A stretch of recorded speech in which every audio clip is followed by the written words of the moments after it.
Selamat pagi anak-anak. Bagaimana kabarnya hari ini?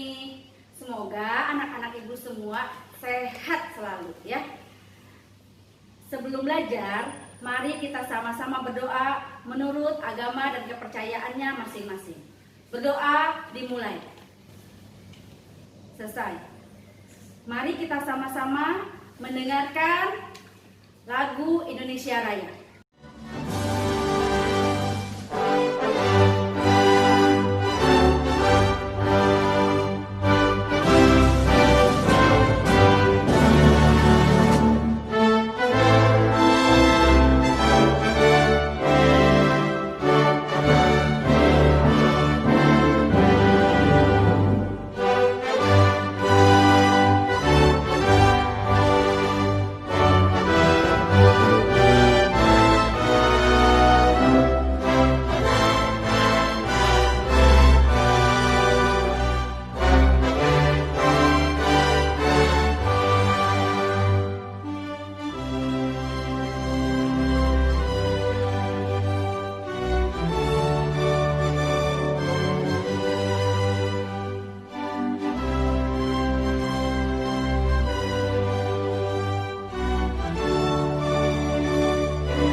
Anak-anak, sebelum belajar, Ibu akan sedikit menerangkan tentang COVID-19.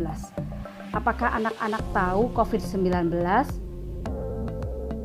Baik, COVID-19 adalah penyakit menular yang disebabkan oleh virus yang ditemukan pertama kali di Wuhan, Cina. Apa ciri-cirinya?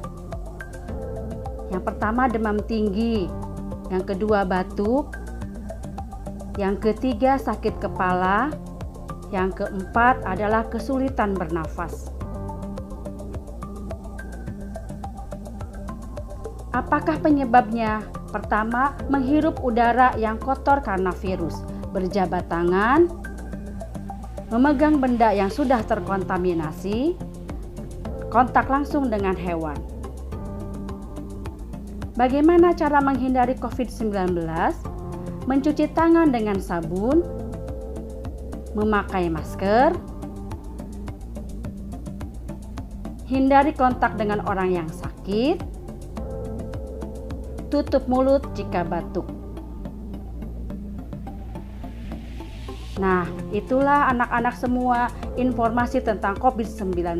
Mari kita jaga kesehatan kita dengan tetap di rumah saja. Anak-anak semua, hari ini kita akan mempelajari tema 2, subtema 1, pembelajaran 3, yaitu tentang adaptasi tumbuhan terhadap lingkungannya. Sebelum kita belajar, Ibu mau nanya dulu nih, anak-anak semua di rumah ada yang menanam bunga, menanam pohon, menanam tumbuh-tumbuhan lain? Ya, tentu. Semuanya pasti menanam tumbuhan karena tumbuhan itu banyak manfaatnya bagi manusia. Hari ini kita akan belajar tentang tumbuhan yang beradaptasi, yaitu beradaptasi di daerah kering, di daerah lembab, dan di daerah air. Nah, tumbuhan yang beradaptasi di daerah kering yang disebut dengan xerofit. Nah, contoh tumbuhannya yaitu pertama kaktus, kedua palem, tiga buah naga, yang keempat kurma. Baik anak-anak semua, tumbuhan yang beradaptasi dengan daerah kering salah satunya adalah kaktus. Nah, Bu Guru sudah bersama dengan teman kita Prusia. Rusya akan menjelaskan bagaimana kaktus beradaptasi dengan lingkungannya. Silakan Rusya. Yang saya pegang ini adalah kaktus. Kaktus termasuk tumbuhan xerophyt. Ciri-ciri kaktus yaitu batangnya basah, dilapisi oleh lilin, mempunyai daun-daun yang berbentuk duri yang tujuannya untuk mengurangi penguapan. Sekian, terima kasih. Baik anak-anak, bagaimana tadi penjelasan Rusya? Mudah-mudahan anak-anak semua paham yang dijelaskan oleh Rusya. Nah, yang kedua adalah tumbuhan hidrofit. Contohnya yaitu teratai, eceng gondok, kangkung, dan padi. Ya. Baik, hari ini Ibu sudah bersama teman kita juga, yaitu Naila. Naila akan menjelaskan bagaimana cara kangkung beradaptasi dengan lingkungannya. Silakan Naila. Kangkung merupakan tumbuhan hidrofit yang hidup di atas permukaan air. Ciri-ciri dari kangkung yaitu memiliki batang berongga dan memiliki batang berair. Tujuannya agar kangkung dapat hidup di atas permukaan air dan sebagai tempat keluar masuknya udara. Terima kasih. Baik anak-anak, contoh tumbuhan hidrofit yang kedua yaitu teratai. Ibu sudah bersama Raisa, teman kita. Nah, Raisa akan menjelaskan bagaimana teratai menyesuaikan diri dengan lingkungannya. Silakan Raisa. Teman-teman, contoh tumbuhan hidrofit lainnya adalah teratai. Ciri-cirinya memiliki daun yang lebar dan tipis. Fungsinya untuk mempercepat penguapan. Terima kasih. Baik anak-anak, yang ketiga adalah tumbuhan higrofit. Contohnya yaitu lumut, venus, suplir, dan pakis. Nah, Ibu akan menjelaskan bagaimana lumut dan venus menyesuaikan diri dengan lingkungannya. Ibu sudah bersama teman kita yaitu Tasya. Nah, Tasya akan menjelaskan bagaimana lumut dan venus menyesuaikan diri dengan lingkungannya. Silakan Tasya. Teman-teman, tumbuhan higrofit adalah tumbuhan yang hidup di daerah lembab. Contohnya adalah lumut dan venus, disebut juga insektivora, yaitu pemakan serangga. Ciri-cirinya kelopak bunga yang dapat membuka dan menutup. Terima kasih.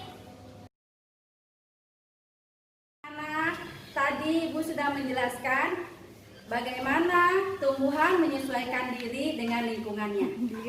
Nah, sekarang Ibu akan menjelaskan bagaimana tumbuhan melindungi diri dari musuhnya. Ya. Tumbuhan melindungi diri dari musuhnya. Yang pertama yaitu dengan memiliki duri. Yang kedua, memiliki rambut-rambut halus. Yang ketiga, menghasilkan getah. Yang keempat, menghasilkan racun. Nah, anak-anak, tumbuhan itu melindungi diri supaya tumbuhan tersebut dapat bertahan hidup, dapat melestarikan hidup, dan dapat berkembang biak. Baik, tumbuhan yang pertama yang melindungi diri dengan cara memiliki duri, yaitu yang pertama adalah mawar. Yang kedua yaitu lidah buaya. Yang ketiga yaitu nanas. Yang keempat salak. Yang kelima kaktus, dan yang keenam adalah durian. Baik anak-anak, cara tumbuhan melindungi diri dengan cara memiliki duri, yaitu salah satunya adalah bunga mawar. Baik anak-anak, sekarang Ibu sudah bersama dengan teman kita yaitu Rusya. Rusya akan menjelaskan bagaimana mawar melindungi diri dari musuhnya. Silakan Rusya. Jadi ini adalah bunga mawar. Bunga mawar memiliki cara untuk melindungi dirinya yaitu dengan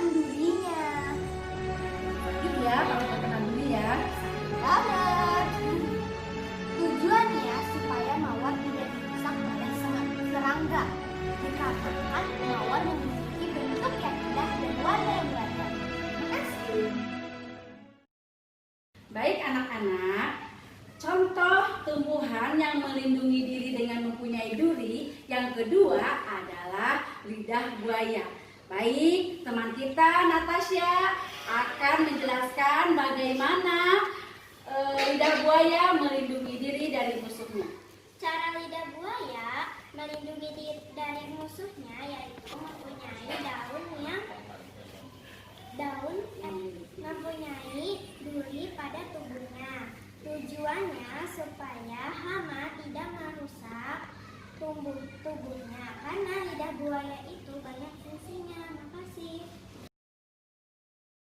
Anak-anak, cara tumbuhan melindungi diri dari musuhnya yang kedua adalah memiliki rambut-rambut halus.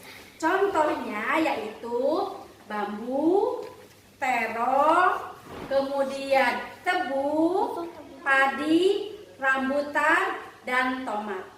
Guru sekarang sedang bersama teman kita Raisa. Raisa akan menjelaskan bagaimana pohon tomat melindungi diri dari musuhnya. Tomat memiliki rambut-rambut halus pada batang dan daunnya. Tujuannya untuk melindungi diri supaya tomat dapat bertahan hidup. Terima kasih. Baik anak-anak, cara tumbuhan melindungi diri dari musuhnya yang ketiga yaitu menghasilkan getah. Contohnya yaitu karet, nangka, pepaya, dan kamboja.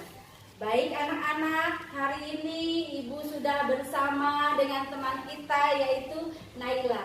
Naila akan menjelaskan bagaimana kamboja ini melindungi diri dari musuhnya. Silakan Naila. Kamboja melindungi diri dengan mengeluarkan getah. Tujuannya agar Kamboja dapat bertahan hidup dan berkembang biak. Apabila serangga mengenai getah Kamboja, serangga tidak dapat bergerak bahkan sampai mati. Baik anak-anak, bagaimana penjelasan Ibu dan teman-teman tadi? Semoga anak-anak semua memahami apa yang Ibu jelaskan ya. Nah, sebagai kesimpulannya, Ibu akan memberikan penjelasan ulang, yaitu yang pertama, tumbuhan beradaptasi dengan lingkungannya. Yang pertama yaitu tumbuhan xerofit atau tumbuhan yang hidup di tempat kering. Yang kedua yaitu tumbuhan hidrofit, yaitu tumbuhan yang hidup di atas air. Yang ketiga adalah tumbuhan higrofit, yaitu tumbuhan yang hidup di daerah lembab. Nah, selain tumbuhan beradaptasi dengan lingkungannya, tumbuhan juga melindungi diri dari musuhnya. Nah, tumbuhan yang melindungi diri dari musuhnya yang pertama yaitu menghasilkan getah. Yang kedua, mempunyai duri pada daun atau batangnya. Yang ketiga yaitu mempunyai rambut-rambut halus. Nah, begitulah pembelajaran IPA.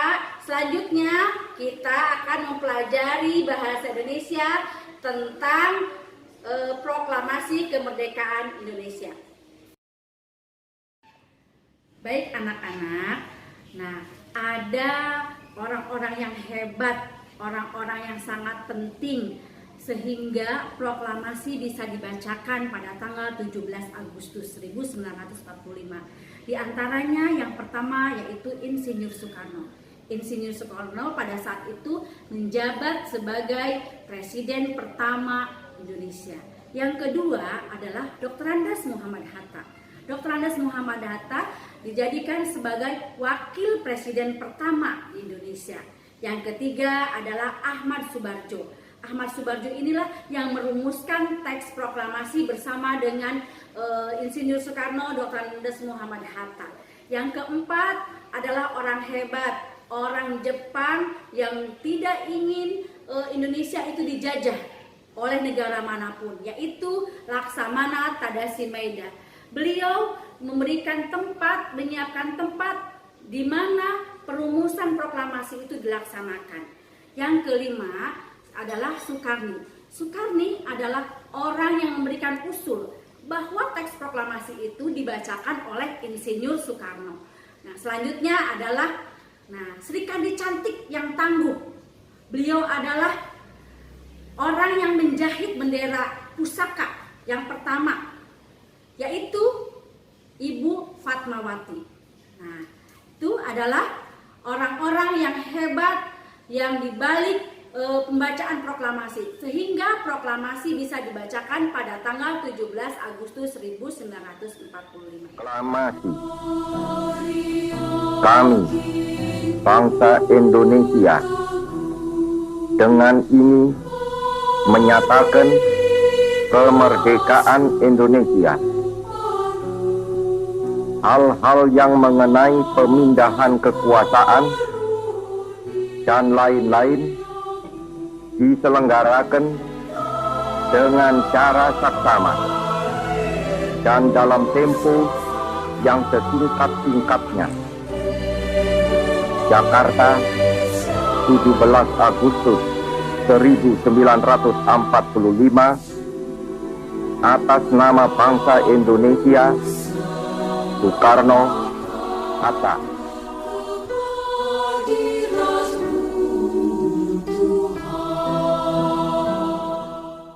Baik anak-anak, bagaimana tadi menonton videonya? Mudah-mudahan anak-anak semua sangat tertarik dan berkesan terhadap video tersebut. Nah, anak-anak, semoga apa yang Ibu sampaikan pada hari ini dari pembahasan awal sampai akhir, semoga anak-anak semua dapat memahaminya. Nah, anak-anak, Ibu akhiri pelajaran hari ini dengan membacakan Alhamdulillahirobbilalamin.